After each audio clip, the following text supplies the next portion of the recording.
Hello dear students, welcome in ASC starter. ये class 10th का science का exam हुआ था ना, मिड टर्म का, मॉर्निंग वाले बच्चों का।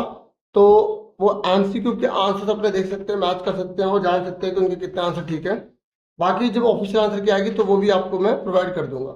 तो देखिए यहाँ पर पहला जो क्वेश्चन बोला गया था ना, ये बोला गया था वियोजन अभिक्रिया होनी चाहिए।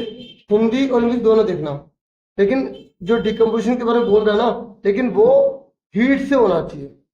तो आपको पता है जब पानी को तोड़ते हैं वो इलेक्ट्रिसिटी से तोड़ते हैं, और ये सूर्य के प्रकाश से होता है, और ये तो एग्जाम्पल ही नहीं है। तो ये फेरस सल्फेट, इसका आंसर यहाँ पर आएगा डी। ठीक है, फिर उसके बाद यहाँ पर बोला है कि जब हम इसके साथ रिएक्शन करवाएंगे तो कौन सी गैस निकलेगी। तो आप यहाँ से हिंट भी ले सकते थे, तो कौन सी हाइड्रोजन गैस है। ठीक है, फिर उसके बाद नेक्स्ट क्वेश्चन था यहाँ पर, ये कह रहा है किस लेवल में क्रिस्टल का जल नहीं होता। तो जिनके पास सपोर्टिंग मटेरियल होगा उन्होंने देखोगे लास्ट में जब चैप्टर ओवर हो जाता है सेकंड चैप्टर, तो उसी में हमें देखने को मिल जाएगा। बाकी जिनको सारे सोल्ट की वैल्यू याद है तो वो भी बता देंगे, मैंने यार इसलिए आपके लिख भी दिए हैं। तो बेकिंग सोडा में जो है आंसर इसका आ जाएगा, जिसमें क्रिस्टल कंटेन नहीं करता, तभी तो सूखा होता है वो। उसके बाद बेकिंग पाउडर किससे मिलकर बनता है। देखो यही बेकिंग पाउडर किससे मिलकर बनता है, सोडियम हाइड्रोजन कार्बोनेट। देखो ये जो ना पाउडर लिखा है तो उसमें टार्टरिक एसिड डाला जाता है, तो वो पाउडर बन जाता है इस तरीके से।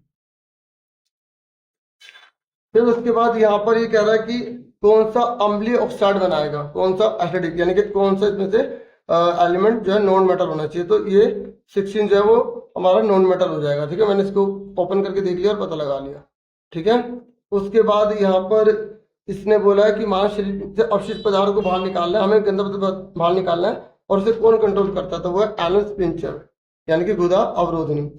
फिर उसके बाद यहाँ पर है निम्नलिखित में से जी वही गलत शब्द था का कौन सा युग्म पौधों या जानवरों के मारे बिना एक दूसरे से शेयर करते हैं, यानी कि सिम्बायोटिक बनाते हैं। जब एक दूसरे को शेयर करते रहते हैं ना बिना मारे, तो ब्रेड, मोल्ड और यीस्ट। ठीक है, उसके बाद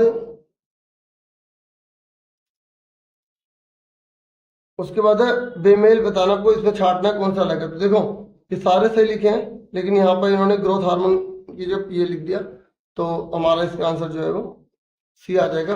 उसके बाद यहाँ पर ये कह रहा है कि जो सेलिब्रेशन है, वोमिटिंग है, वो ब्रेन के कौन से पार्ट के द्वारा कंट्रोल किया जाता है। तो मेडुला जो हैंड ब्रेन में है उसके द्वारा। ठीक है, हिंदी में भी देख सकते हैं आप। ठीक है, जैसे पायल टर्म की एग्जाम की तैयारी है ना, उसमें आपकी हेल्प करेगा। पेपर बहुत डीपली आते हैं, आपको बहुत अच्छे से पढ़ना होगा। ठीक है ना, पराग नलिका का बीजांड की ओर जैसे जा रहा है तो वो किसके वजह से जा रहा है, केमिकल की वजह से। ठीक है, ये आपको सारे ये भी पता होने चाहिए। जब पानी की वजह से जाए, जब ग्रेविटी अपनी तरफ खींचती है, जड़ नीचे की तरफ जाती है, तो ये। ठीक है, इसका क्या आ जाएगा हमारा आंसर, रसायन नानुवर्तन आ जाएगा। ठीक है, क्या बोलेंगे इसे, केमोट्रोपिज्म। उसके बाद ये नेक्स्ट है, ये कह रहा है कि एक वस्तु को अवतल दर्पण के ध्रुव और मुख्य फोकस के बीच में रखा गया। देखो ये पी और ये एफ के बीच में रखा गया, तो ये पीछे की तरफ बन जाएगी।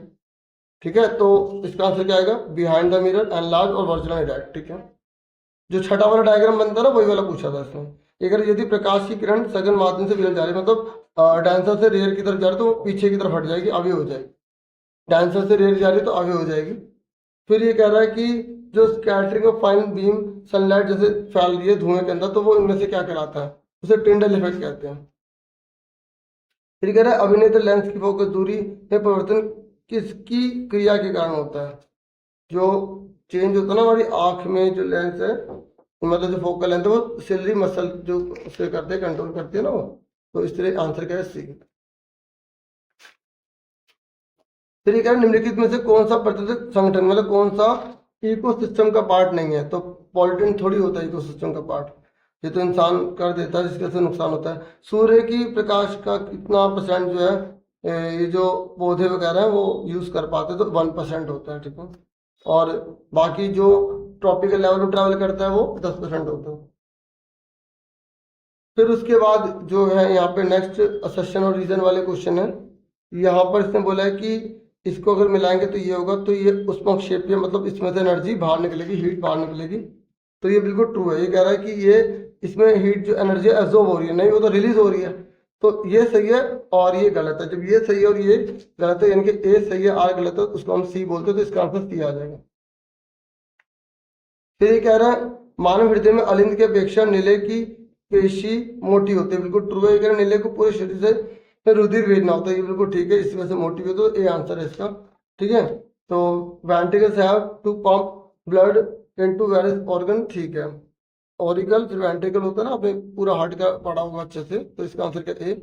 फिर इसके बाद ये 18वां क्वेश्चन है।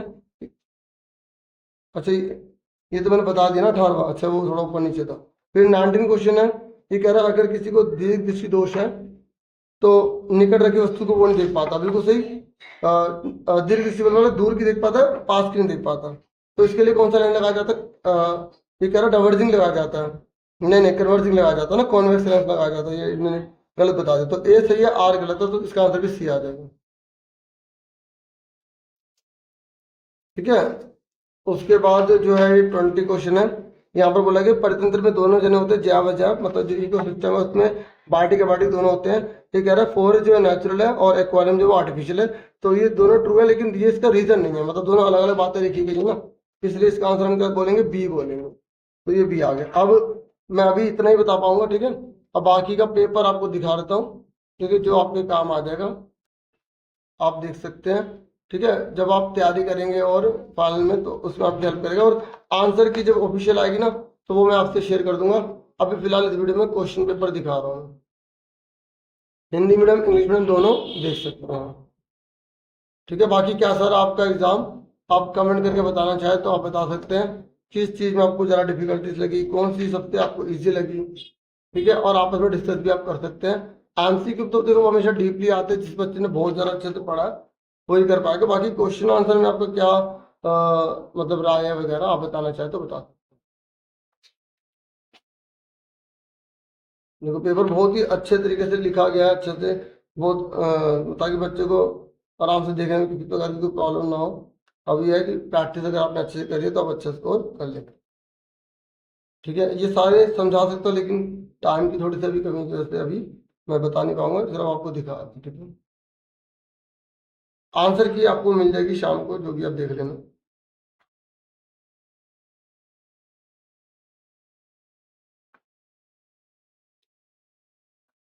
और जैसे कोई वीडियो ढूंढनी है ना तो आप चैनल का नाम लिख के, टॉपिक का नाम लिख के, ASC स्टार्टर चैनल है, ठीक है, ASC STARTER, ठीक है, आराम से सर्च कर सकते हैं।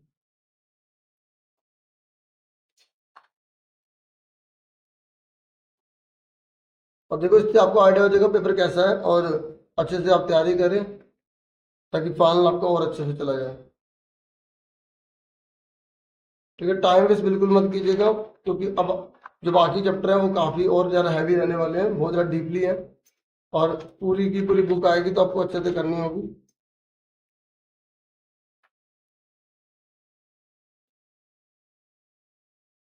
चैनल को सब्सक्राइब अगर अभी तक आपने नहीं किया तो प्लीज़ सब्सक्राइब कर लीजिएगा।